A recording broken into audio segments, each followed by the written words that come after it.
Hello, my dear students. Today we are going to start our new chapter in accountancy, which is company accounts.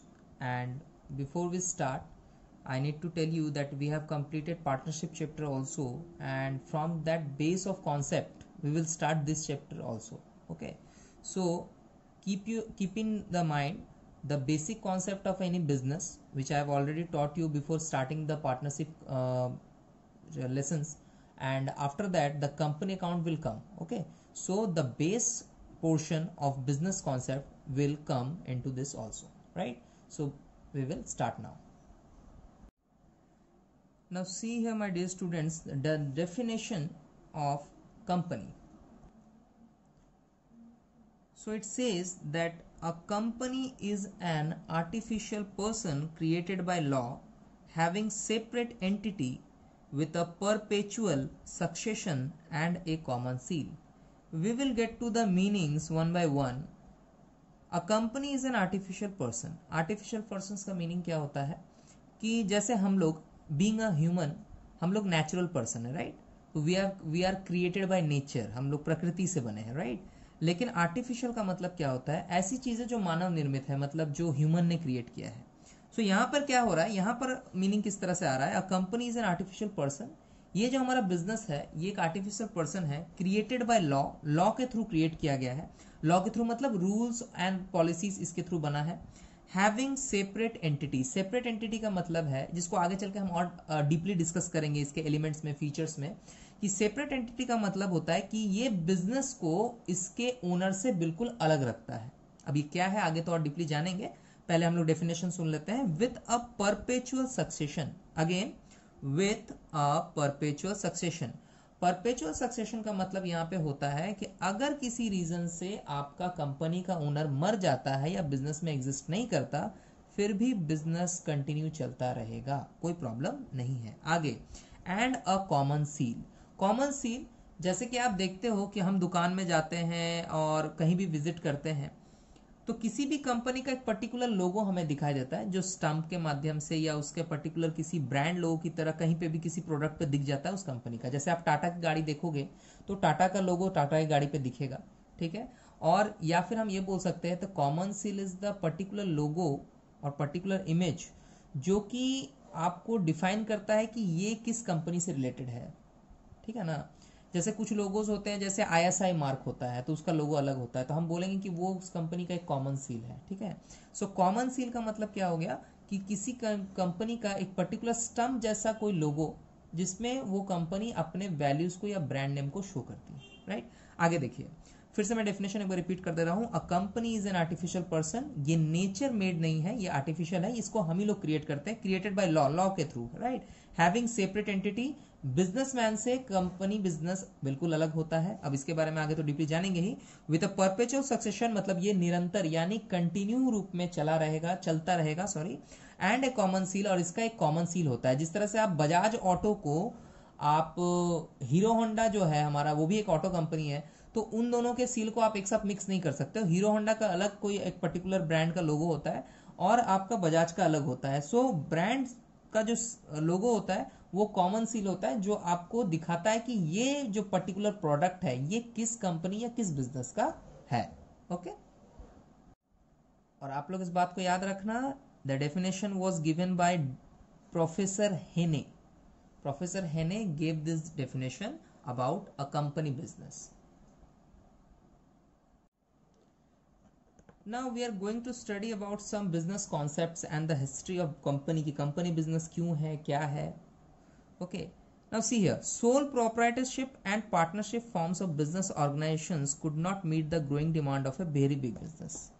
फर्ज करो कि आपका एक business sole proprietorship से start हो रहा है। सोल प्रोप्राइटरशिप किसको कहते हैं? We have already discuss in previous lesson, और the first lesson I have given you कि उसमें बताया था कि बिजनेस का पहला फॉर्म होता है सोल प्रोप्राइटरशिप, जिसमें ओनर एक होता है, सिंगल। लाइकवाइज आपके पापा ने कोई दुकान खोली है, उसमें डायनेस्टी सिस्टम, यानी उसके बाद आप बैठोगे, आपके बाद आने वाली जनरेशन बैठेगी, तो वो आपका सोल प्रॉपर्टी बिजनेस है, ठीक है।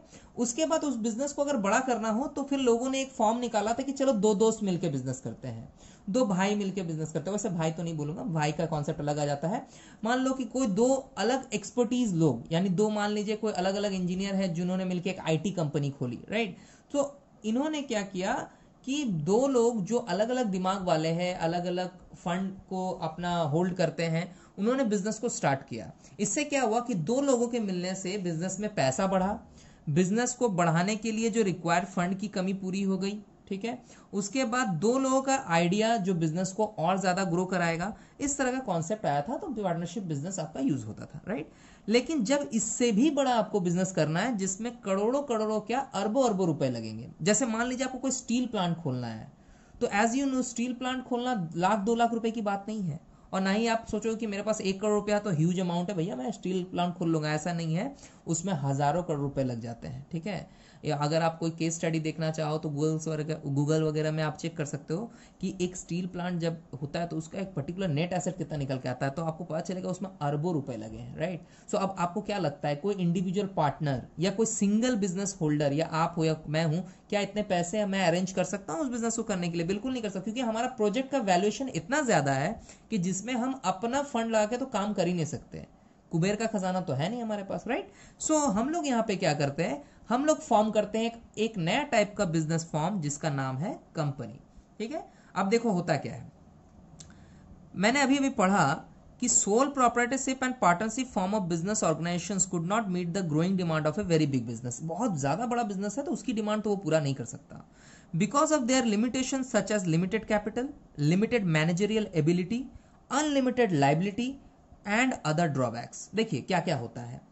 पहला तो होता है कि लिमिटेड कैपिटल। देखो सिंपल सा कॉन्सेप्ट है, दो पार्टनर हो, चाहे 7 हो चाहे 10 हो, वैसे 10 की लिमिट होती है, अगर हो तो उस वक्त आपके जो कैपिटल है उनके पर्सनल एसेट्स तक ही आपके लिमिटेड रहेंगे, राइट। मान लो मेरे पास 10 लाख रुपए है, मेरे फ्रेंड के पास 15 लाख है, किसी के पास 20 लाख है, तो कितना जुगाड़ करोगे? करते करते पता चला ज्यादा ज्यादा आप 10 या 50 करोड़ रुपए जुगाड़ कर सकते हो, और पता चला आपके प्रोजेक्ट की वैल्यूएशन ही है 1000 करोड़, तो 1000 करोड़ कोई थोड़ी दे पाएगा आज के डेट पे, राइट। सो इस केस में क्या होता है, आपका कैपिटल लिमिटेड हो जाता है। उतने बड़े प्रोजेक्ट को करने के लिए आपके पास कैपिटल होता नहीं है। कैपिटल क्या है? वो फंड जो आप बिजनेस में इन्वेस्ट करके बिजनेस को या तो ओपन करते हो या बिजनेस को रन करते हो, राइट।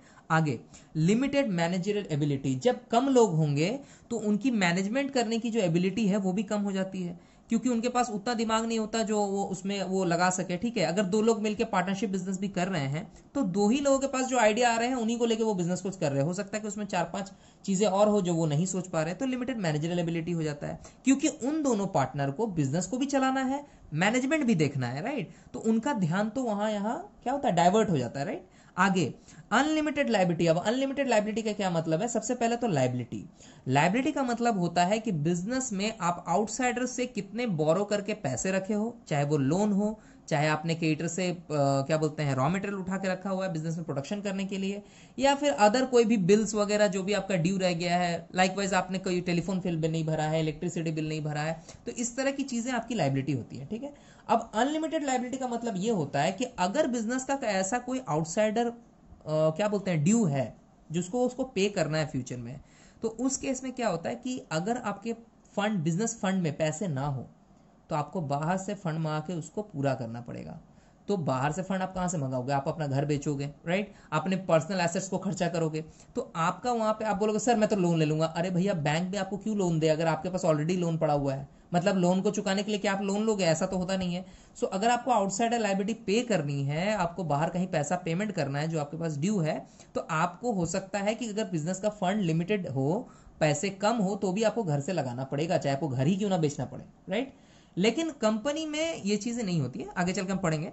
तो अनलिमिटेड लायबिलिटी इसी टर्म को डिफाइन करता है कि भैया ऐसे अनलिमिटेड लायबिलिटी हो जाती है क्योंकि पैसे देने ही पड़ेंगे घर बार बेच के, राइट। आगे एंड अदर ड्रॉबैक्स, कुछ और कमियां भी होती हैं जो लेटर हम लोग डिस्कस करेंगे। Therefore a company form of business organisation came into existence to do away.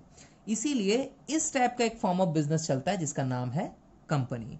Came into existent वास्तव में आ जाती है ताकि ये काम हो सके। With the defects of soul proprietorship and partnership form of business, जो सोल प्रोप्राइटरशिप है और जो पार्टनरशिप फॉर्म है, इन दोनों की जो कमी है वो कंपनी फॉर्म ऑफ बिजनेस पूरा कर देती है, ठीक है। आगे A company is a voluntary association of persons formed through the process of law for the purpose of carrying on some business.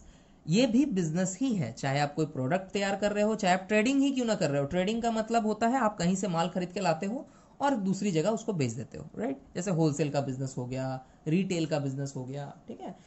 आपने कोई शोरूम खोल रखा है, किसी कंपनी की फ्रेंचाइज ले रखी है, आपने शोरूम में बाइक बेचना है, ठीक है, तो आपकी कंपनी थोड़ी है बाइक वाली, ठीक है ना. तो आप क्या करते हो, आप तो ट्रेडर हो, आप कंपनी से माल खरीद के लाते हो, फिर रिटेल बिजनेस में उसको बेचते हो, ठीक है. सो आपको कोई भी बिजनेस करना है वो कंपनी में हो सकता है जब एसोसिएशन ऑफ पर्सन के थ्रू वो हो रहा हो और प्रोसेस ऑफ लॉ के थ्रू वो जा रहा हो, यानी लॉ के थ्रू क्रिएट हो. That's why this definition I have given you कि a company is an artificial person created by law having separate entity with a perpetual succession and common seal defined by Professor Henning, right? So ये हमारा meaning हो गया company का. Now we are going to discuss characteristics of company, right? Characteristics का मतलब होता है या फीचर्स आप बोल सकते हो कि कंपनी को कंपनी समझने के लिए उसमें क्या क्या कैरेक्टरिस्टिक्स होने चाहिए. First point is separate legal entity.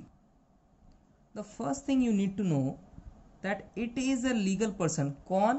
company. So company is a legal person. So I am saying here it is a legal person and its entity is distinct and separate from its member. मतलब है कि ये एक legal तरीके का person है. जैसे मैंने डेफिनेशन में आपको बताया था कि it is an artificial person, okay, created by law.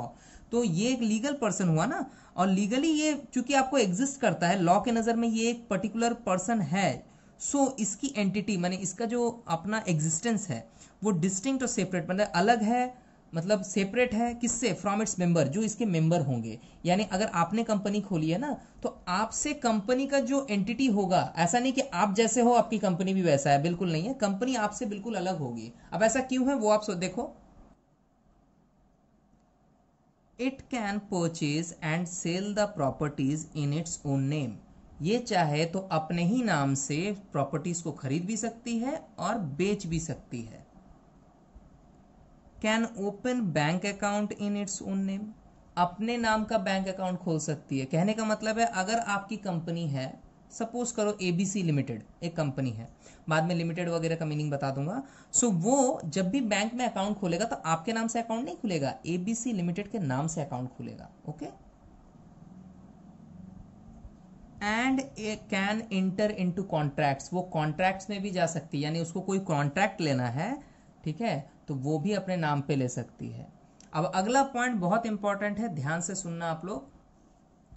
If there are creditors of the company it can sue only the company for his डेप्ट. ध्यान से सुनना, ये वाला लाइन बहुत इंपॉर्टेंट है और यही इस पर्टिकुलर पॉइंट को या टॉपिक को डिफाइन कर देता है कि ये सेपरेट क्यों है, क्यों मेंबर से सेपरेट है, क्यों कंपनी मेरी नहीं है. अगर आप बोलते हो ना कि कंपनी आपकी है, आप उसके इन्वेस्टर हो, आप उसकी होल्डिंग होल्ड करते हो कि हाँ भाई आप कुछ हिस्से तक मालिक हो, वैसे मैं बताऊंगा हिस्सा क्या होता है आगे चल के, आप उस कंपनी के मालिक हो, आपने कंपनी खोली है, सही बात है, बट कंपनी आपसे फिर भी लीगली सेपरेट काम करती है.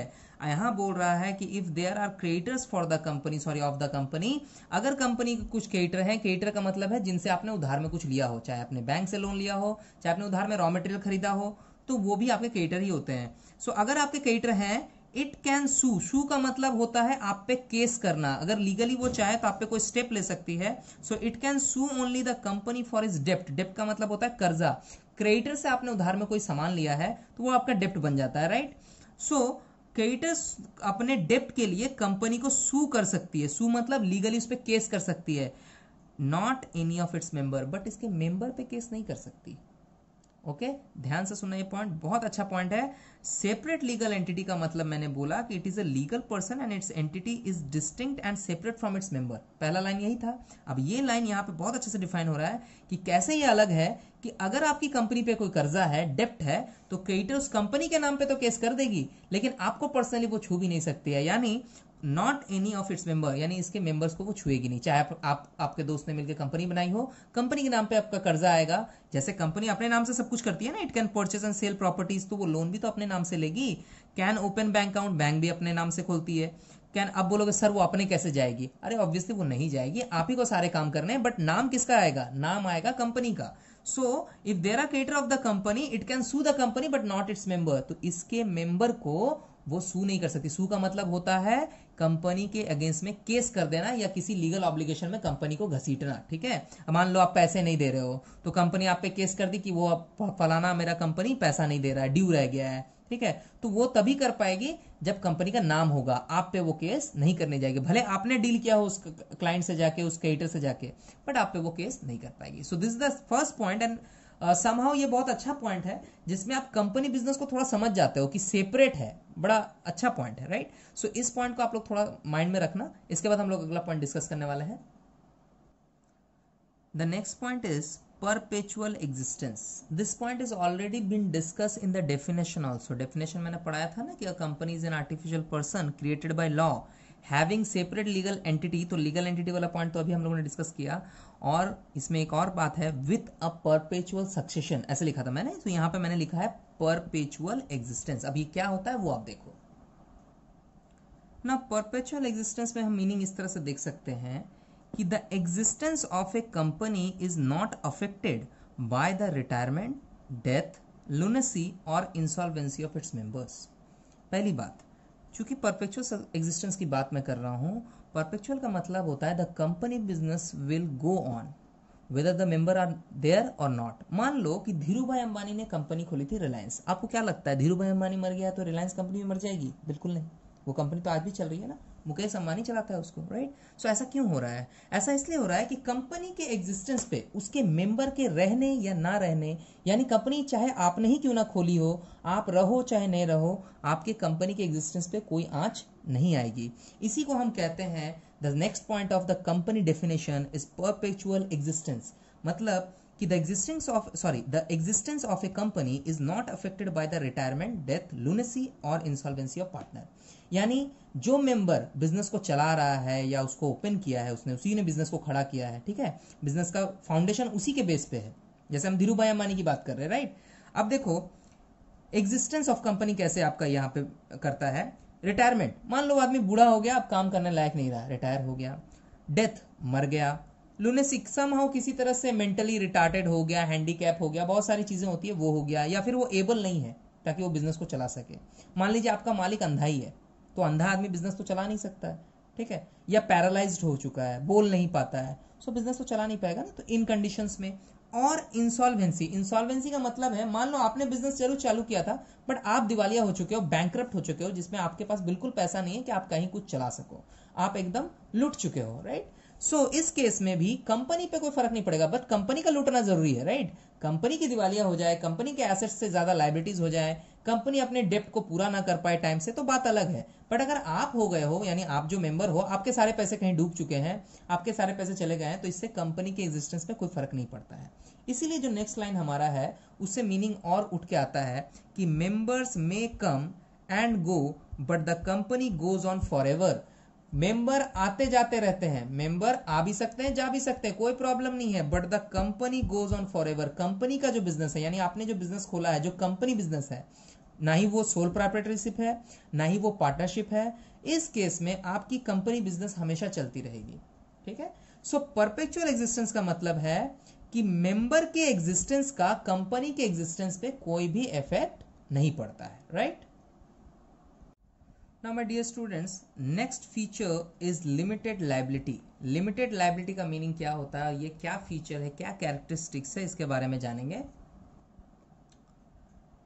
The liability of the member of a company is limited to the unpaid value of shares in company's capital. बड़ा सिंपल सा मीनिंग है। लिमिटेड, कोई भी लाइबिलिटी लिमिटेड का मतलब क्या होता है, मतलब आपकी लाइबिलिटी की एक लिमिट है, आप उसके आगे आपसे कोई पैसा नहीं मांगेगा। अब देखो आप, अगर आपका सोल प्रॉपर्टी से बिजनेस होता तो बिजनेस का जो भी डेप्ट होता, कर्जा होता, वो आपको चुकाना ही पड़ता, भले घर बेच देना पड़े, राइट, गाड़ी बेच देनी पड़े, बैंक बैलेंस खाली करना पड़े, बट आपको करना पड़ेगा क्योंकि बिजनेस आपसे सेपरेट नहीं है। और कंपनी क्या बोलता है, company is created by law and has a separate legal entity.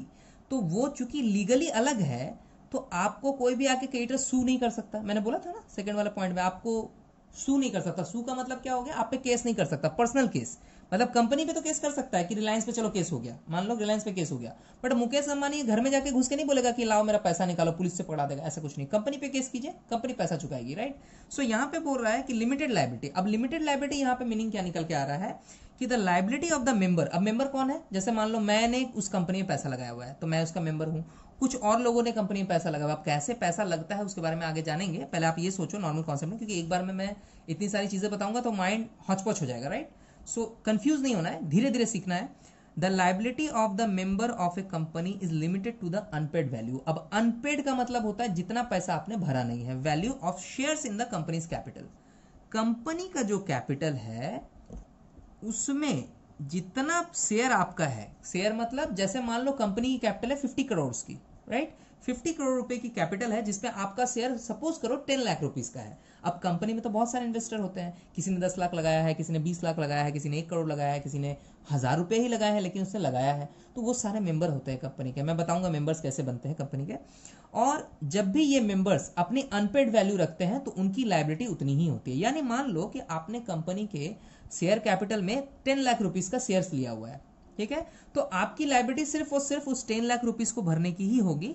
ना कि ऐसा है कि कंपनी बाद में किसी लॉस में जा रही है या कंपनी को कल के डेट पे कोई फंड की जरूरत है तो वो आपसे पर्सनली पैसा मांग सकती है, ऐसा बिल्कुल नहीं है। आप भले अपनी मर्जी से वहां इन्वेस्ट कर सकते हो, बट कंपनी आपको लायबल यानी उसको आपको बाउंड नहीं कर सकती है। सो आपकी लिमिटेड होगी नहीं लायबिलिटी। मतलब आपको 10 लाख रुपए देने थे, आपने 10 लाख रुपए दे दिए, आपकी टेंशन खत्म।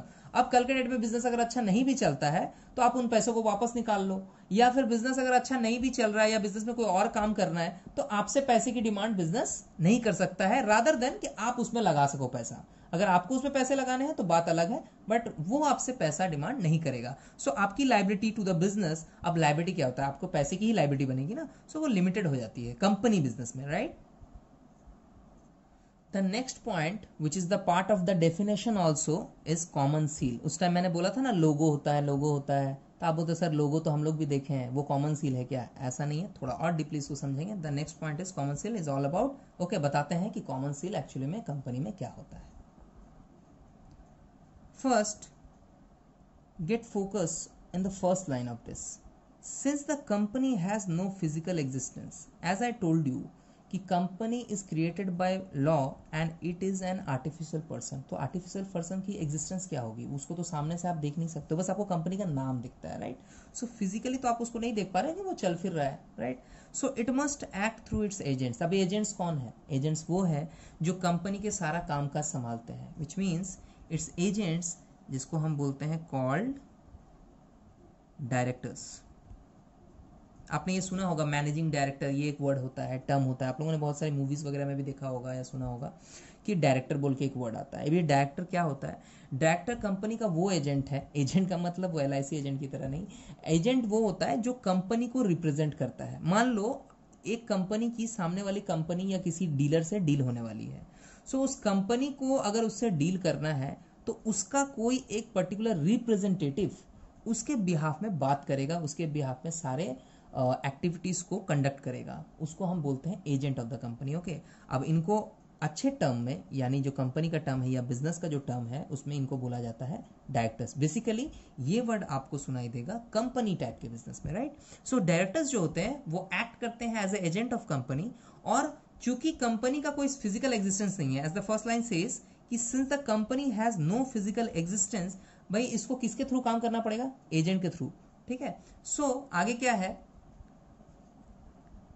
See here, all documents prepared by the directors must bear the seal of the company. Now, जो भी डॉक्यूमेंट, यानी जो आपका डायरेक्टर है वो एक्ट कर रहा है एजेंट के जैसे, राइट। कंपनी के बिहाफ में वो आपका हर जगह पे विजिट करेगा, डील्स क्रैक करेगा, कॉन्ट्रैक्ट्स बनाएगा, सब कुछ वही करेगा। All document prepared by the director, वही डायरेक्टर जब सारे डॉक्यूमेंट्स बनाएगा कंपनी के related, must bear the seal of the company, उसमें कंपनी की सील होनी चाहिए, जिसको हम स्टंप भी बोलते हैं। एक तरह से स्टंप या ठप्पा लगता है ना, उसको सील की तरह आप देख सकते हो। Now again, the seal acts as the official signature of the company. Company business में जो आपका सील होता है वही ऑफिशियल सिग्नेचर होता है, यानी no document can be valid, okay, ध्यान से सुनना इस लाइन को, no document can be valid until it has the seal of the company, okay. Document तब तक वैलिड नहीं होगा जब तक उसमें कंपनी का ठप्पा यानी सील ना लग जाए, राइट। इसलिए आप देखोगे चाहे गवर्नमेंट का हो चाहे प्राइवेट कंपनी का हो किसी का भी हो, आपको देखना एक स्टंप आपका लीगल डॉक्यूमेंट, चाहे वो बिल हो चाहे कोई कागज में कोई चीज लिखी हुई हो, उसमें रहता ही है। यहाँ तक कि आप कोई लीगल डॉक्यूमेंट बनाओ और नोटरी पब्लिक से जिसमें एफिडेविट वगैरह होता है, उसमें भी लीगल स्टंप होना जरूरी है। इसको हम कॉमन सील के नाम से जानते हैं। सो जैसे कि मैंने बोला कि since the company has no physical existence, तो कंपनी खुद तो साइन नहीं कर सकेगी ना, कंपनी कहां से साइन करेगी, कंपनी तो क्रिएटेड बाय लॉ है, आर्टिफिशियल पर्सन है, नेचुरल थोड़ी कि हाथ निकाल के साइन करेगी पेन निकाल के, राइट। सो यहाँ पे क्या होगा, जो एजेंट्स एक्ट कर रहे होंगे जिसको हम क्या बोलते हैं, डायरेक्टर्स, बार बार आप एजेंट नहीं बोलोगे, आप बोलोगे डायरेक्टर्स। जो डायरेक्टर कंपनी के बिहाफ में एक्ट कर रहे हैं, जैसे मान लो आपका रिलायंस कंपनी है, तो रिलायंस कंपनी का अगर हम बोलेंगे कि एक्ट कौन कर रहा होगा, मुकेश अंबानी कर रहा होगा। कोई भी कंपनी की डील होगी, कंपनी से रिलेटेड डिसीजन होगा, कोई भी डॉक्यूमेंट्स प्रिपरेशन होगा, तो उसी के थ्रू होगा ना। और वो क्या करेगा, रिलायंस की सील यानी स्टंप या मोहर जिसको आप बोलते हो हिंदी में, वो उस डॉक्यूमेंट पे लगा देगा, तो वो डॉक्यूमेंट कंपनी के नाम से वैलिड हो जाएगा। और ये सील एक्ट करेगा as a official signature of company, मतलब कंपनी खुद तो साइन नहीं कर पाएगी, बट चूंकि कंपनी का सील लग चुका है, तो वो कंपनी के नाम से ऐसा सिग्नेचर यूज होगा बिजनेस में किसी भी तरह के डॉक्यूमेंट्स को प्रेजेंट करने के लिए, राइट। सो ये हो गया मीनिंग आपका कॉमन सील का। Our next point is transferability of shares, very important point. और देखा जाए तो कंपनी में इसी पॉइंट को लेके अकाउंटिंग भी स्टार्ट होता है, यानी जो अकाउंटिंग हम आगे चल के सीखने वाले हैं कंपनी बिजनेस के लिए, उसके लिए इसका कॉन्सेप्ट का क्लियर होना बहुत जरूरी है, right. So we are getting known कि कंपनी में शेयर्स, ये जो वर्ड हम लोग कभी कभी मार्केट में भी सुनते हैं, या शेयर मार्केट आप लोगों ने सुना होगा, शेयर्स खरीद रहे हैं, शेयर्स खरीद रहे हैं, शेयर बेच रहे हैं, ठीक है। इस वर्ड का मीनिंग क्या होता है और कंपनी बिजनेस में शेयर से रिलेटेड क्या काम होता है, ठीक है। सो पॉइंट क्या है, पॉइंट है ट्रांसफरेबिलिटी ऑफ शेयर्स। नाउ सबसे पहले तो हम क्लियर कर दें कि शेयर्स होता क्या है। सबसे पहली बात, कैपिटल जो होता है बिजनेस का, ठीक है, कैपिटल जो होता है उसको डिवाइड किया जाता है इनटू स्मॉल पार्ट्स, ठीक है। अब कैपिटल जो है इसको कंपनी बिजनेस में हम कहते हैं शेयर्स कैपिटल, या शेयर कैपिटल बोलते हैं, शेयर्स नहीं बोलते हैं, शेयर कैपिटल बोलते हैं, ओके। ये पार्ट आप इग्नोर करना। नाउ अभी मैंने क्या बोला कि कैपिटल का मतलब है divided into small parts. Company business में कैपिटल को, अब देखो मैंने पहले ही बोला कि कंपनी फॉर्म ऑफ बिजनेस का नेसेसिटी क्यों होता है, क्योंकि आपके प्रोजेक्ट की जो वैल्यूएशन है वो इतनी ज्यादा होती है कि कोई भी इंडिविजुअल सोल प्रोप्राइटर या पार्टनर मिलकर इस बिजनेस को करना उसके लिए पॉसिबल नहीं हो पाता है। और इसी कमी को पूरा करने के लिए कंपनी फॉर्म बना है, जिसमें क्या होते हैं कि बाहर से लोग पैसा लगाते हैं, राइट। अब देखो आप, कैपिटल जो है उनको उसको डिवाइड किया जाता है स्मॉल पार्ट्स में, और कैपिटल का नाम यहां चेंज होकर पड़ेगा शेयर कैपिटल, और डिवाइडेड इनटू स्मॉल पार्ट्स इसको हम बोलेंगे शेयर्स। मैंने कनेक्शन बना दिया, ध्यान से देखो, कैपिटल जिसको स्मॉल पार्ट्स में बांटा जाता है, capital company form of business में शेयर कैपिटल बोला जाता है। लाइकवाइज अगर पार्टनरशिप बिजनेस चल रहा है तो उसमें कैपिटल को हम सिर्फ कैपिटल नहीं बोलते हैं। आपको याद होगा प्रीवियस लेसन में हम लोगों ने डिस्कस किया partners capital, that's why the partner capital accounts are open, right. Partner capital account क्यों खुलता है, क्योंकि पार्टनर की कैपिटल है ना, कोई एक आदमी तो पैसा लगा नहीं रहा है। अब कंपनी में क्या होते हैं, कंपनी में होते हैं शेयर्स। सो चूंकि सारा पैसा शेयर के थ्रू जाता है कंपनी में, यानी जो भी इन्वेस्टर कंपनी के शेयर खरीदेगा वो कंपनी में कुछ ना कुछ पार्ट मनी के फॉर्म में इन्वेस्ट करेगा, ठीक है। तो उसको वो क्या बनाएगा, शेयर कैपिटल। अब देखो इसके लिए एक स्मॉल सा न्यूमेरिकल एग्जांपल लेते हैं कि फॉर एग्जांपल कंपनी की शेयर कैपिटल आपने डिसाइड की कि मेरा जो प्रोजेक्ट है वो कुछ इस तरह का है कि कंपनी की शेयर कैपिटल होगी 50 लाख। वैसे तो बहुत ज्यादा होती है, अगर मैं अभी 50,000 करोड़ बोल दूं तो आप कंफ्यूज कर जाओगे कैलकुलेशंस में, राइट। सो 50 लाख की मैं रिक्वायरमेंट पकड़ के चलता हूं, और मैं बोलता हूं कि इसको मैंने क्या किया हुआ है,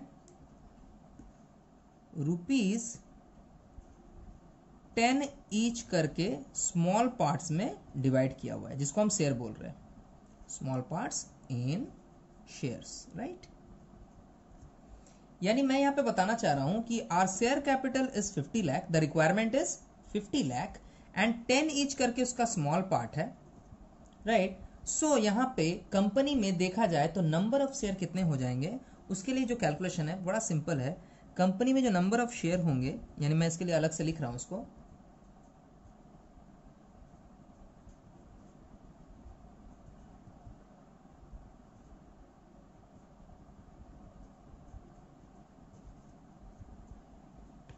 देखो आप, number of shares in the company will B 50 lakh, which means this one divide by ₹10 each, जो उसकी वैल्यू है। एक शेयर का मैंने प्राइस कितना रखा है, 10 रुपया, यानी आप एक शेयर खरीदोगे तो आपको 10 रुपए पे करने हैं, 5 शेयर खरीदोगे तो 50 रुपीज पे करने हैं, मल्टीप्लाई करते जाओगे, राइट। लेकिन टोटल नंबर ऑफ शेयर जो कंपनी के पास है वो कितने होंगे, इससे आप डिवाइड कर दो, आपका आएगा 5 लाख शेयर्स, ठीक है। सो कंपनी को 5 लाख के शेयर्स 10 रुपए करके मार्केट में देने हैं, जिससे उसको 50 लाख का कैपिटल अरेंज हो जाएगा। अब आप देखो, मान लो कंपनी के पास 50 इन्वेस्टर हैं, किसी ने 1000 शेयर खरीदे हैं, किसी ने 2000, किसी ने 10,000, किसी ने 20,000, इस तरह करके कंपनी के पास बहुत सारे इन्वेस्टर हैं जिन्होंने टोटल 5 लाख शेयर्स खरीद लिए, तो कंपनी को 50 लाख का अमाउंट रिसीव हो जाएगा, यानी एक शेयर पे उन्होंने 10 रुपए पे करना है। अब जो 1000 शेयर खरीदेगा उसको 20,000 रुपए पे करना पड़ेगा, जो 1 लाख शेयर खरीदेगा उसको 2 लाख रुपीज पे करना पड़ेगा। समहाउ इसी तरह से ऐड करते करते कंपनी को पूरा 50 लाख रुपीज वापस मिल जाएगा, वापस नहीं मिलेगा मतलब मिल जाएगा, राइट। सो इस केस में क्या हो रहा है कि यहाँ पे हम समझाना चाह रहे हैं कि शेयर्स का कॉन्सेप्ट कैसे चलता है, ठीक है। अब मार्केट में जब शेयर्स को बेचा जाता है तो उसकी एक फेस वैल्यू होती है, जिसको मैंने यहाँ पे मेंशन किया हुआ है। बट मार्केट में जब आपकी कंपनी बहुत अच्छे चल रही होगी, सो आपको उस टाइम ये भी देखना होता है कि जो शेयर पहले 10 रुपीज़ का मिलता था, हो सकता है वो बाद में 100 रुपीज़ का हो जाए, क्योंकि जब कंपनी एग्जिस्ट करती है और अच्छे से रन करती है, इन दैट केस कंपनी की जो एसेट वैल्यूएशन है वो डे बाय डे बढ़ती है। कंपनी जितनी बड़ी होती जाएगी, उसकी एसेट वैल्यूएशन जितनी ज़्यादा होती जाएगी, उसके रेवेन्यूज जितने बढ़ते जाएंगे, उस कंपनी की जो नेट वर्थ है या जी उसका जो पूरा वैल्यूएशन है वो भी बढ़ता है और उसका कैपिटल भी बढ़ता है। अगर कैपिटल बढ़ेगा तो उसके शेयर की वैल्यू भी बढ़ेगी। इसीलिए आपको कभी कभी सुनाई देगा कि फलाना कंपनी का शेयर तो 1000 रुपए का है। सर ऐसा क्यों, 1000 रुपया, ऐसा कौन सा शेयर है? ऐसा कुछ नहीं है, हो सकता है उसका फेस वैल्यू बहुत कम हो, बस उसकी मार्केट कैप बढ़ गई हो। मार्केट कैप का मतलब है मार्केट में उसकी कैपिटल की वैल्यू बढ़ी हुई है, क्योंकि अगर उस कंपनी के शेयर आप खरीदते हो तो आपको कंपनी में प्रॉफिट जो होता है वो बहुत हद तक गारंटीड हो जाता है, इसलिए क्योंकि कंपनी अच्छी है तभी उसके शेयर के दाम बढ़ रहे हैं, राइट। सो शेयर का कॉन्सेप्ट इतना है, बट हमारा जो मेन टॉपिक है वो क्या है, ट्रांसफरेबिलिटी ऑफ शेयर। अब चूंकि मैंने शेयर समझा दिया है तो अब आप इसको ट्रांसफर के हिसाब से समझो कि कंपनी के फीचर्स में ट्रांसफरेबिलिटी का क्या रोल है। Now see here, the company shares are freely transferable as the point says transferability of share. Transferability मतलब क्या आप शेयर्स को ट्रांसफर कर सकते हो, मतलब मेरे पास सपोज करिए कि 1000 शेयर है, क्या मैं ये किसी और को दे सकता हूं? बिल्कुल दे सकता हूं। The company shares are freely transferable to any one by its holder. मतलब होल्डर मतलब जिसके पास शेयर है, अगर मेरे पास शेयर है तो I am the holder, okay. इसको हम एक टर्म और यूज करते हैं यहाँ पे, शेयर होल्डर, यानी जो आदमी कंपनी के कुछ शेयर्स को अपने पास रखा हुआ है, जिसके थ्रू उसने इन्वेस्टमेंट की हुई है ऑफकोर्स, तो वो उसका होल्डर बन जाता है, जिसको हम अकाउंटिंग टर्म्स में या कंपनी के टर्म्स में बोलते हैं शेयर होल्डर, ठीक है। सो जो होल्डर है, जिसके पास कंपनी के शेयर है, राइट, वो अपने शेयर को फ्रीली ट्रांसफर कर सकता है टू एनीवन, मतलब किसी और को दे सकता है। मतलब मैं अपने शेयर किसी को भी ट्रांसफर कर सकता हूं बहुत easily, subject to certain conditions, मतलब कुछ सर्टेन कंडीशंस पे। यानी अगर कंपनी की कोई ऑब्लिगेशन ना हो, कोई स्पेशल रेजोल्यूशन ना हो कंपनी का कि नहीं कर सकते हो, ऐसा कुछ रेस्ट्रिक्शन है, उसके अलावा आप आराम से अपनी शेयर्स को किसी को भी दे सकते हो। मान लो आपको पैसों की जरूरत है और आप इस कंपनी का कैपिटल का मालिक किसी और को बनाना चाहते हो, उसको बोलते हो भाई तुम ले लो, मैं अभी इस कंपनी में इन्वॉल्व नहीं रहूंगा, तो आपसे कोई भी वो शेयर खरीद सकता है, ठीक है। सो अगर आपने उस शेयर के लिए 10 रुपए पे किए हो तो जरूरी नहीं कि आपको 10 ही रुपया मिले, हो सकता है उस शेयर की वैल्यू मार्केट में इतनी बढ़ चुकी है कि एक शेयर पे आपको 15 रुपए मिल सकते हो, तो आपको उतना पैसा सामने वाले से मिल जाएगा, ओके। बट मैंने यहाँ पे क्यों बोला subject to certain conditions, that's why कि अगर मान लो कि कंपनी से कोई रिस्ट्रिक्शन आ जाए, कोई लीगल कंप्लायंस आ जाए कि अभी शेयर्स को यहाँ वहां नहीं बेचना है, ठीक है, सो इस केस में आप अपने शेयर्स को होल्ड करिए, वहां पे आप किसी को नहीं दे पाओगे, राइट। सो क्लियर इंस्ट्रक्शन है कि कंपनी शेयर को आप फ्रीली ट्रांसफर कर सकते हो, बट इन सर्टन कंडीशंस अगर वो मना करे या किसी रीजन से कोई रेस्ट्रिक्शन आ जाए, कोई लीगल कंप्लायंस आ जाए, तो उस केस में वो ट्रांसफर नहीं होता है। But in the common case आप इजीली, इसीलिए शेयर ट्रेडिंग जो है आजकल एक कॉमन बात है, जो आप हमेशा सुनोगे कि सामने वाले ने शेयर खरीदा है, सामने वाला शेयर ट्रेडिंग करता है। ट्रेडिंग करता है मतलब क्या, वो डेली शेयर खरीदता बेचता है। तो ये कैसे होता है, ये पॉइंट की वजह से फ्रीली ट्रांसफरेबल है तभी ना। अगर मान लो मना किया हुआ होता कि शेयर आप बेच नहीं सकते हो, तो शेयर ट्रेडिंग बोल के कोई टर्म आता ही नहीं मार्केट में, राइट। सो फ्रीली ट्रांसफरेबल का मतलब है कि आप अपने शेयर्स को किसी भी आदमी को दोबारा बेच सकते हो। यानी एक बार आपके पास है तो आपने ए से बी को बेचा, बी ने सी को बेचा, सी ने डी को बेचा, इस तरह करके शेयर्स ट्रांसफर हो सकते हैं और बाद में फिर ए ने खरीद लिया, तो ऐसा भी हो सकता है, right. Next point is separation of management from ownership.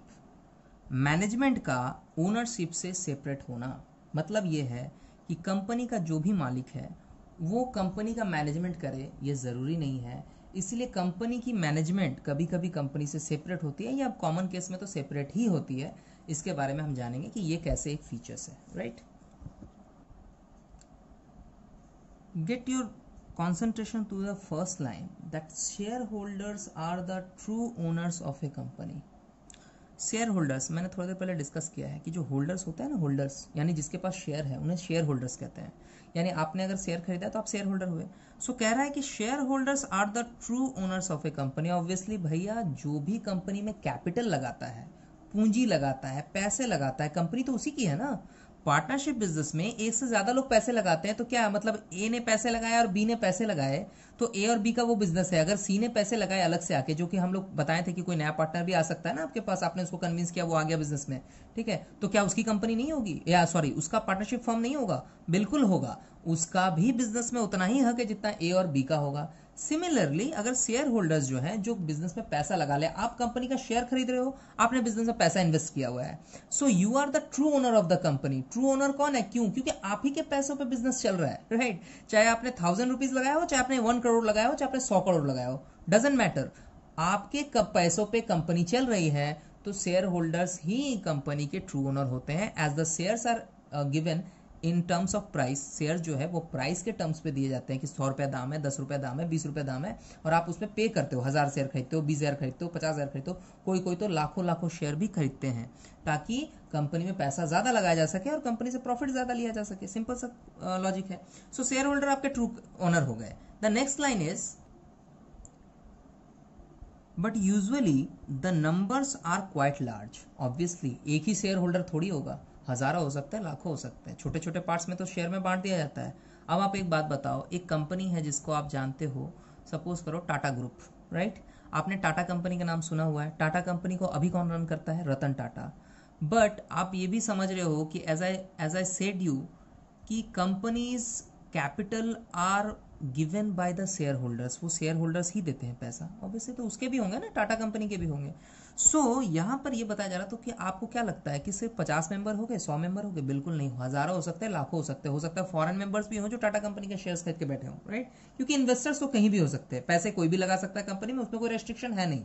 सो बोल रहा है कि but usually the numbers are quite large, मतलब कंपनी में मेंबर्स की जो संख्या है, नंबर्स हैं, it can be large, okay, and each member cannot take part in the day to day management। Daily जो आपको कंपनी में मैनेजमेंट करने की जरूरत है, कंपनी को संभालने की जरूरत है, उसमें कामकाज को देखना है, समझना है, गाइडेंस प्रोवाइड करना है, इन सब को आप डे टू डे लाइफ में नहीं कर पाओगे, ठीक है, ऑफ द कंपनी। सो यहां पे क्या हो जाता है,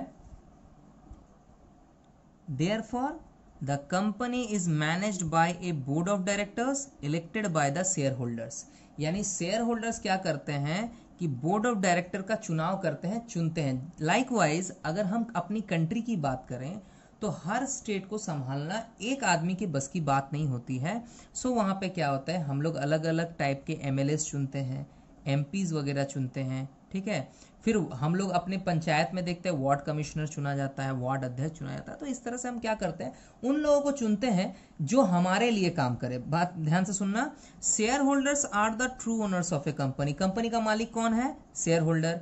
बट प्रॉब्लम क्या है कि but usually the numbers are quite large, क्योंकि इतने शेयर होल्डर हो जाते हैं कि and each member cannot take part in day to day management. हर मेंबर आके पार्ट नहीं ले सकता, डेली आके कंपनी में आके देखे क्या चल रहा है, नहीं चल रहा है। So therefore the company is manage by A board of director. Company board of director के थ्रू चलती है, यानी बहुत सारे डायरेक्टर होते हैं। और डायरेक्टर का डेफिनेशन मैंने ऑलरेडी पॉइंट नंबर 4 में दिया हुआ है कॉमन सील में, कि डायरेक्टर्स क्या होते हैं, directors are the agents of the company. मैंने डायरेक्टर वो रिप्रेजेंटेटिव है जो कंपनी को रिप्रेजेंट करते हैं दूसरे के सामने, यानी कंपनी के बिहाफ पे कौन दौड़ भाग करता है, कौन डील साइन करता है, कौन जाके बात करता है, सारे एजेंट्स करते हैं, उन एजेंट्स को हम बोलते हैं डायरेक्टर। तो उनका एक बोर्ड होता है, बोर्ड का मतलब है एसोसिएशन, मतलब बहुत सारे लोग होते हैं जो मैनेजमेंट के होते हैं। तो therefore the company is manage by the board of director. Okay, elected का मतलब होता है चुनाव करना, जैसे इलेक्शन होता है ना, बिल्कुल वैसे elected by the share holder सारे चुनते हैं। ठीक है, कि क्या चुनते हैं कि भैया ये बंदा मैनेजमेंट देखेगा, ठीक है, ये बंदा कंपनी के डील्स क्रैक करेगा, ये कंपनी का फैक्ट्री देखेगा, ये प्रोडक्शन देखेगा, इस तरह करके सारे बोर्ड ऑफ डायरेक्टर्स होते हैं। ठीक है, कोई फाइनेंस देखेगा।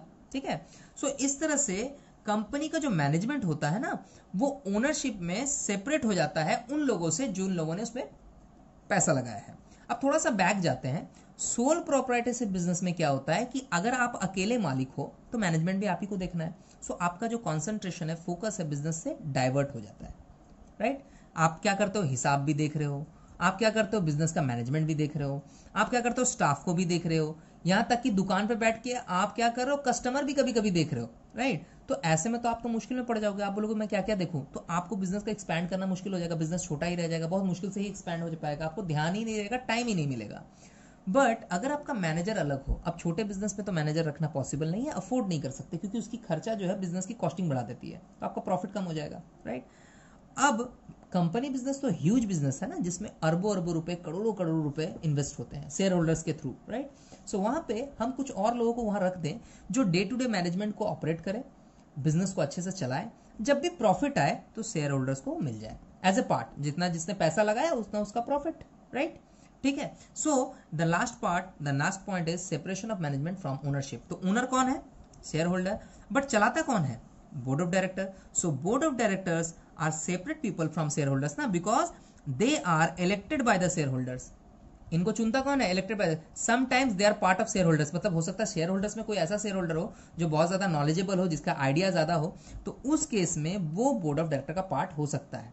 ठीक है, तो हमारा ये जो फीचर वाला पॉइंट है, इट्स आर कंप्लीटेड। ओके, कि हमारे पास 5 या 6 पॉइंट है जिससे कंपनी बहुत अच्छे से डिफाइन हो सकता है कि कंपनी में क्या क्या चीजें होती है।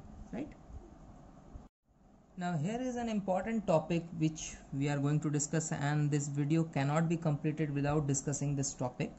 It is Company Act. Okay, now what is Company Act? The Company Act 2013 act का मतलब होता है जब भी कंपनी या किसी भी जगह को रेगुलेट करना हो तो उसके लिए पार्लियामेंट में नियम बनता है, कानून बनता है। वो कानून जिस पर्टिकुलर एरिया में लिखा रहता है, सेक्शन में लिखा है, उसको हम एक्ट बोलते हैं, और वो एक्ट पर्टिकुलरली किसी ईयर में होता है। अब देखो आप, कंपनी की जो एक्ट है, the companies act 2013 is an act of the Indian company law. India में कंपनी कैसे चलेगी उसका जो लॉ होता है उसके अंडर में ये एक्ट है, सॉरी इस एक्ट के अंडर में उसका लॉ चलता है। ठीक है, now which regulates incorporation of a company. Incorporation का मतलब होता है कंपनी कैसे रजिस्टर्ड होगी। मतलब चूंकि मैंने डेफिनेशन में बताया हुआ है कि company is an artificial person created by law के थ्रू ये क्रिएट होता है। ऐसे हवा में आप दुकान खोल लोगे तो वो कंपनी नहीं हो जाएगी। राइट, उसका रजिस्ट्रेशन होना बहुत जरूरी है। सो इनकॉर्पोरेशन ऑफ ए कंपनी जो हो गया वो रजिस्ट्रेशन से रिलेटेड है, रेगुलेट करती है उसको कंपनी लॉ के। Responsibilities of a company, company की रेस्पॉन्सिबिलिटीज क्या क्या है, ठीक है, and activities of a company, company के कामकाज क्या चलेंगे। ठीक है, इस चीज को वो रेगुलेट करती है, यानी देखती है कोई गलत काम तो नहीं हो रहा। ये सारा काम कौन देखता है, इंडियन कंपनी लॉ, जो कि चलता है इंडियन कंपनीज एक्ट 2013 के अकॉर्डिंग। Now the act has replaced the companies act 1956। You need to know, company का जो एक्ट है वो रिसेंट एक्ट चल रहा है 2013 से, जो अमेंडमेंट हुआ था। और कहां से अमेंडमेंट हुआ था, the act has replaced the companies act 1956।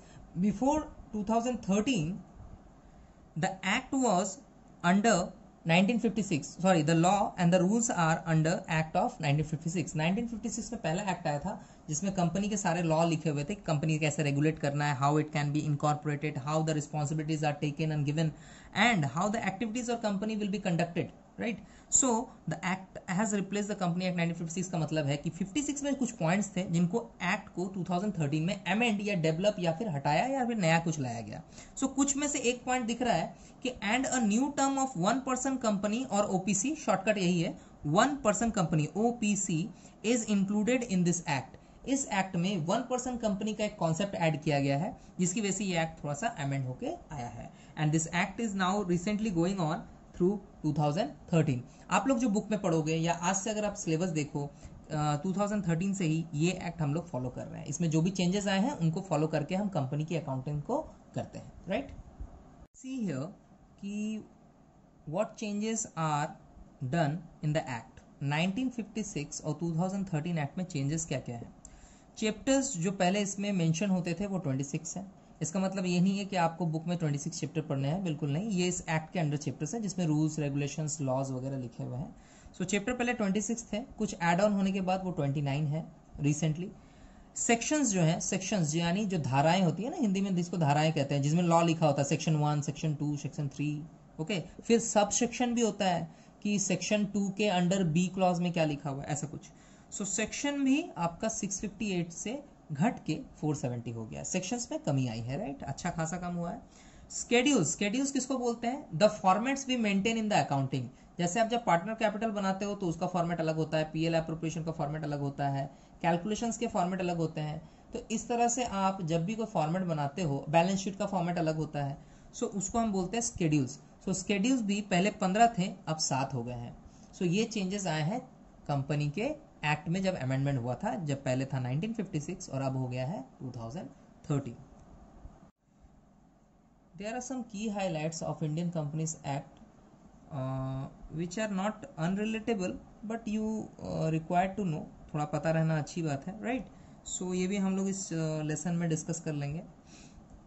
क्या इसमें की हाईलाइट है? ये जो 2013 एक्ट आया था, देखो, the maximum number of members और share holders permitted for a private limited company is increase to 200 from 50। Private limited की जो कंपनी होती है, यानी जो बिजनेस प्राइवेटली खोला गया है, देखो बिजनेस दो तरीके से हो सकते हैं, बिजनेस यानी कंपनी बिजनेस। एक प्राइवेट कंपनी होती है, एक पब्लिक लिमिटेड कंपनी होती है। पब्लिक लिमिटेड कंपनी जो गवर्नमेंट के थ्रू ओपन होती है। प्राइवेट लिमिटेड जैसे हम और आप अगर कोई कंपनी बिजनेस में ज्वाइन होते हैं या कंपनी बिजनेस करते हैं तो उसको हम प्राइवेट लिमिटेड कंपनी बोलते हैं, right. So the maximum number of members और शेयर होल्डर्स परमिटेड, मतलब जितने भी शेयर होल्डर्स पहले परमिटेड थे, that are 50 but now it is increased to 200। 200 में ये इंक्रीज कर गया है, यानी अब मिनिमम मेंबर 50 नहीं 200 हो सकते हैं प्राइवेट लिमिटेड कंपनी में, ठीक है।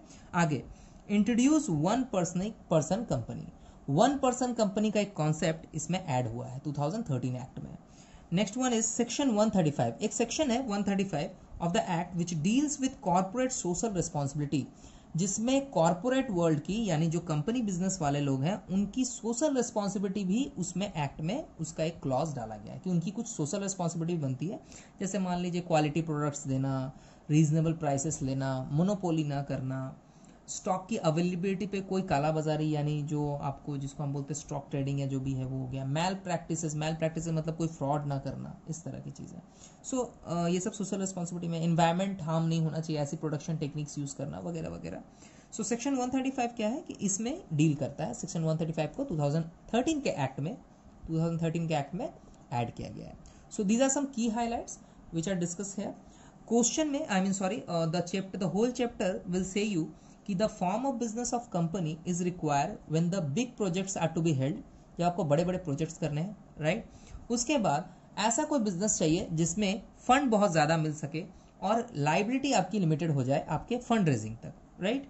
उसके बाद कोई ऐसा बिजनेस जिसमें कंपनी का सिग्नेचर यानी बिजनेस का सिग्नेचर चल रहा हो और उसके एग्जिस्टेंस का मेंबर के एग्जिस्टेंस से कोई फर्क नहीं पड़ता हो, राइट। ऐसा कोई बिजनेस चाहिए तो कंपनी बिजनेस में आइए। प्लस कंपनी बिजनेस में मैनेजमेंट ओनरशिप से अलग होता है, यानी पैसे जिन लोगों ने लगाया वो इंटरफेयर ना भी करे तो भी चलेगा, मैनेजमेंट कोई और लोग संभाल सकते हैं जिनको हम बोर्ड ऑफ डायरेक्टर बोलते हैं, right. So these are the basic concept and the definitions and the meanings of all things related to company. और आगे चल के हम लोग कुछ और भी डिस्कस करने वाले हैं। सो इसका नेक्स्ट पार्ट हम लोग देखते हैं कि इसमें और क्या क्या चीजें हैं, ओके।